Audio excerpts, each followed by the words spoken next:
Oke, terima kasih bersama saya Ankonevi di channel YouTube Ankonevi dan masih setia di channel yang sungguh luar biasa ini.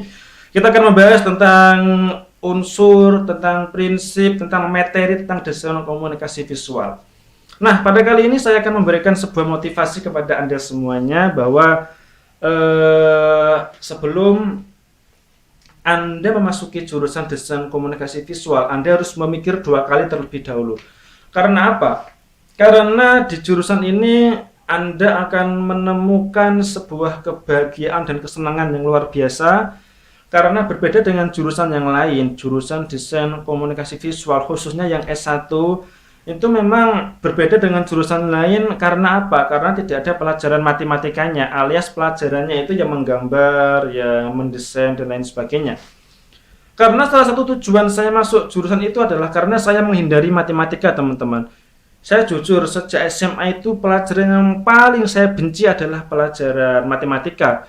Mohon maaf, ibu guru saya yang namanya Bu Mas Pia, guru mandemak saya, itu dalam mengajar matematika itu luar biasa. Dia itu ramah dan tidak galak. Tapi ya dari sisi hitung menghitung, saya ini agak kurang. Saya tidak bisa menghitung dengan cepat. Contoh perkalian. Karena apa? Ya ini kelemahan saya di bidang eksakta ya teman-teman. Memang saya tidak bisa apa namanya? Tidak bisa menyeimbangi materi tentang matematika, rumus aljabar, rumus cos, ada rumus apa nama kuadrat, ada rumus apa namanya kalkulus dan lain sebagainya itu saya bikin kepala pusing. Tetapi setelah masuk di desain komunikasi visual, saya merasa kuliah itu tidak ada beban. Jadi selama kuliah itu yang ada itu rasa senang sekali, teman. Senang dan gembira dengan materi-materi yang ada karena ya memang sesuai dengan passion yang saya miliki, teman-teman semuanya. Jadi bagi Anda yang sudah masuk jurusan ini jangan ragu karena prospek pekerjaan di desain komunikasi visual untuk di tahun-tahun selanjutnya itu sangat direkomendasikan, sangat luar biasa. Contoh ya teman-teman, kita sudah memasuki revolusi industri 4.0 dalam arti kata seperti ini. Kalau kita sudah masuk atau berkecimpung di dunia desain, maka kita harus terjun. Ibarat kalau orang sudah nyelup, ya harus nyelup sekalian. Sekalian menyelup, sekalian menyelam. Kalau kita sudah memasuki profesi itu, ya sekalian kita mendalaminya secara expert atau secara mendetail. Nah, pertama kali masuk mungkin semester 1, semester 2 mungkin Anda akan dilatih untuk menggambar manual ya teman-teman. Memang kelemahan saya itu di bidang menggambar. Kalau saya menggambar secara digital itu mahir bisa. Kalau menggambar secara manual, gambar saya itu jelek gitu. Maka saya itu suka software Corel Draw, suka software Photoshop dan lain sebagainya. Dan dalam hal ini memang desain komunikasi visual sangat penting sekali untuk Anda pelajari karena apa? Bidang ilmu ini akan berkembang seiring berjalannya waktu, teman-teman semuanya. Maka kalau kita lihat sekarang unicorn atau apa namanya industri kreatif di bidang aplikasi itu sudah bekerja sama dengan para desainer. Contoh game PUBG. Itu pasti ada seorang desainer yang mendesain karakter-karakter dari game PUBG itu. Maka eh, secara apa namanya? Secara logika, secara analogi bahwa memang perlu adanya kerjasama antara orang IT dan dengan orang desainer karena tugasnya itu sama-sama bekerja sama dalam bidang itu. Contoh, untuk mendapatkan sebuah tampilan website yang bagus dalam sebuah perusahaan, itu pasti apa namanya dibutuhkan beberapa desain yang cukup baik atau cukup elegan karena di dalam desain web itu terdapat warna, terdapat beberapa rangkaian desain yang luar biasa. Dan untuk Anda yang sudah memasuki jurusan ini jangan khawatir karena memang banyak bidang dalam dunia grafis. Anda tidak hanya akan menjadi seorang ilustrator saja. Di sini kita mempunyai beberapa cabang pekerjaan atau profesi yang Anda akan tekuni setelah lulus. Anda bisa menjadi seorang bisnismen dalam bidang desain grafis. Itu banyak sekali.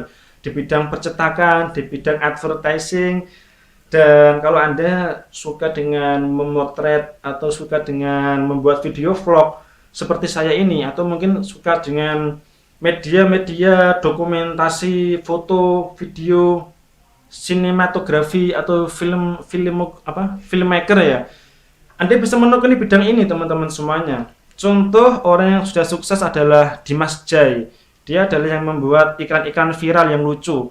Dia juga awalnya berawal dari desain komunikasi visual, teman-teman semuanya. Jadi memang sangat luar biasa.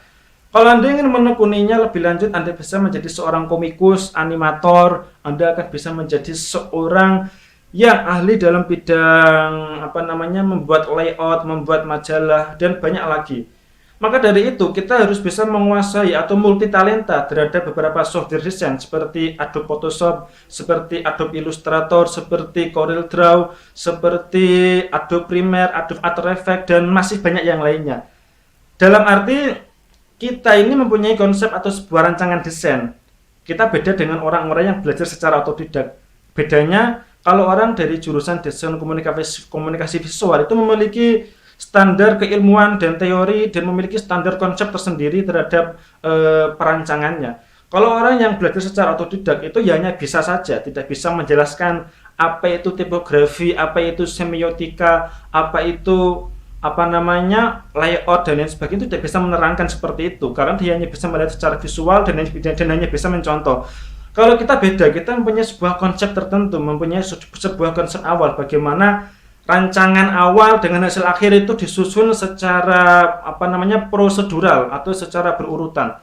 Maka dari itu pentingnya jurusan desain komunikasi visual. Anda tidak usah khawatir karena bidang ini luas. Anda bisa menjadi seorang pengajar di bidang desain, atau bisa menjadi freelance desain juga bisa, dan masih banyak yang lainnya.